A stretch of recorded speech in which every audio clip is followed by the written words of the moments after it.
Casey at the Bat by Ernest Lawrence Thayer, performed by Fred Humberstone. The outlook wasn't brilliant for the Mudville Nine that day. The score stood 4-2, with but one inning left to play. And then when Cooney died at first, and Barrows did the same, a sickly silence fell upon the patrons of the game. A straggling few got up to go in deep despair. The rest clung to that hope which springs eternal in the human breast. They thought if only Casey could but get a whack at that, we'd put up even money now with Casey at the bat.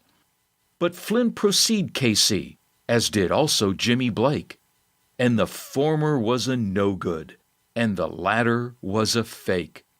So upon that stricken multitude grim melancholy sat, for there seemed but little chance of Casey's getting to the bat. But Flynn let drive a single, to the wonderment of all, and Blake, the much despised, tore the cover off the ball. And when the dust had lifted, and men saw what had occurred, there was Jimmy safe at second, and Flynn a huggin' third. Then from 5,000 throats and more there rose a lusty yell. It rumbled through the valley, it rattled in the dell, it knocked upon the mountain and recoiled upon the flat, for Casey, mighty Casey, was advancing to the bat. There was ease in Casey's manner as he stepped into his place. There was pride in Casey's bearing, and a smile on Casey's face. And when, responding to the cheers, he lightly doffed his hat, no stranger in the crowd could doubt 'twas Casey at the bat.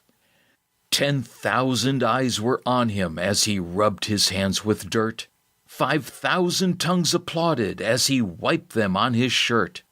Then, while the writhing pitcher ground the ball into his hip, defiance gleamed in Casey's eye, a sneer curled Casey's lip. And now the leather-covered sphere came hurtling through the air, and Casey stood a-watching it in haughty grandeur there. Close by the sturdy batsman the ball unheeded sped. "That ain't my style," said Casey. "Strike one," the umpire said. From the benches black with people there went up a muffled roar, like the beating of the storm waves on a stern and distant shore. "Kill him! Kill the umpire!" shouted someone from the stand, and it's likely they'd have killed him had not Casey raised his hand. With a smile of Christian charity, great Casey's visage shone. He stilled the rising tumult. He bade the game go on. He signaled to the pitcher, and once more the spheroid flew. But Casey still ignored it, and the umpire said, "Strike two." "Fraud!" cried the maddened thousands, and the echo answered, "Fraud!" But one scornful look from Casey, and the multitude was awed. They saw his face grow stern and cold. They saw his muscles strain, and they knew that Casey wouldn't let that ball go by again.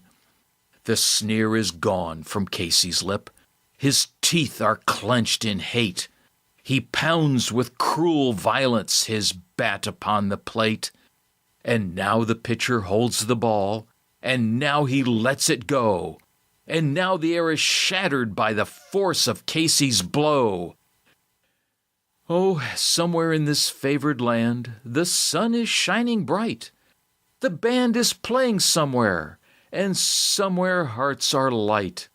And somewhere men are laughing, and somewhere children shout. But there is no joy in Mudville. Mighty Casey has struck out.